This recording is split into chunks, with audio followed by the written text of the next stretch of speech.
everyone, so in this video I want to let you know how you can actually move down to the UK on the skilled worker visa without a job offer. So if your goal is to get on the skilled worker visa in the UK, and the benefits of being on the skilled worker visa is that your days in the UK, like every day in the UK, counts towards your permanent residency. And after 5 years of being on the skilled worker visa, you're eligible to apply for your permanent residency. So that's why people actually really like the skilled worker visa, right? And ideally, you can get this skilled worker visa for 5 years. So for 5 years, you're relaxed. You just know you don't have to like go for any visa runs anymore. And after that, you get your indefinite leave to remain.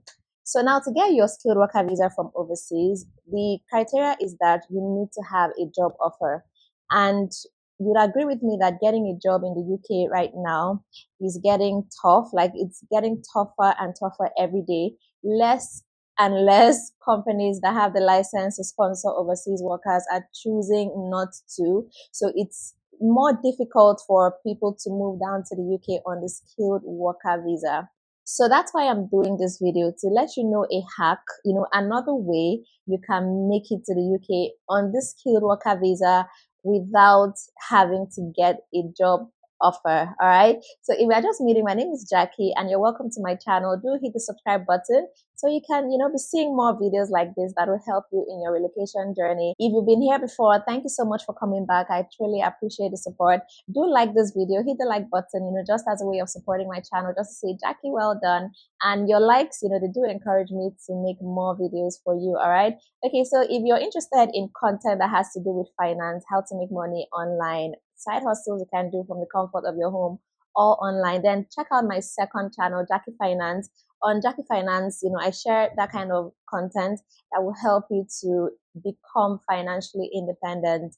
All right, so you're overseas, you want to make it down to the UK on the skilled worker visa. How do you achieve this without a job offer? That is what I want to share with you today. All right, so just keep an open mind and see if it's something you can do. Okay, so the year 2022 saw a lot of people move down to the UK on the skilled worker visa. Like people were getting jobs. There were tons of jobs available for foreigners, and most of them were in the healthcare sector, right?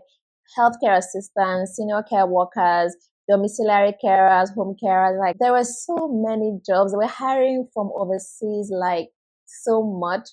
But towards the end of 2022, everything started to go down, and right now it's so difficult to get a visa sponsorship job in the UK, even as a healthcare assistant. It's not impossible, but it's not just as much as it was before. So you can use this hack I'm about to show you in this video to land the skilled worker visa in the UK without getting a job offer, all right? No, you can't do this by getting a tourist visa and going to the UK and then applying for a skilled worker visa. That route will not work because on the tourist visa, it's clearly stated that you cannot switch to a skilled worker visa when you're in the UK. So this hack I want to share with you is through the study route, right? So you can get a study visa from overseas, and then when you get into the UK, you switch it to a skilled worker visa. So this is how it works, right? You apply for admission, and this is admission season. So right now, you can still apply to schools in the UK for the September intake. So try to apply for study in the UK, right?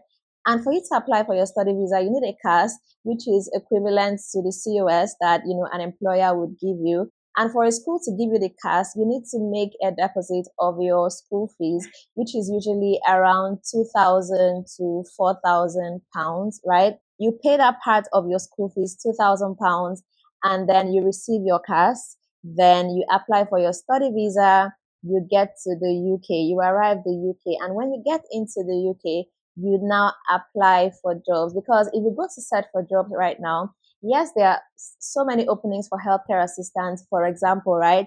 But they do indicate that you need to already be in the UK. They'll say for UK applicants, visa sponsorship available for UK applicants, right? And then you're outside the UK, you can't get it. So this is a way of getting into the UK so you can apply for these numerous jobs that are available, for positions you would like to apply for. So you're now in the UK, apply for those jobs, attend interviews, get these job offers, and then you switch from your tier 4 visa to your skilled worker visa.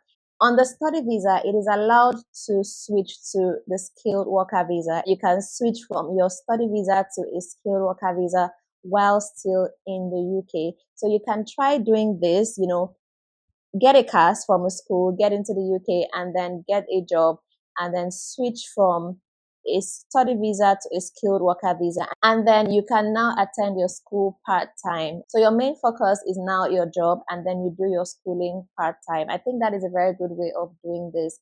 And you may be wondering, okay, £2,000 to pay for deposit for school fees is too much. But there are people that are willing to pay for COS as much as £10,000.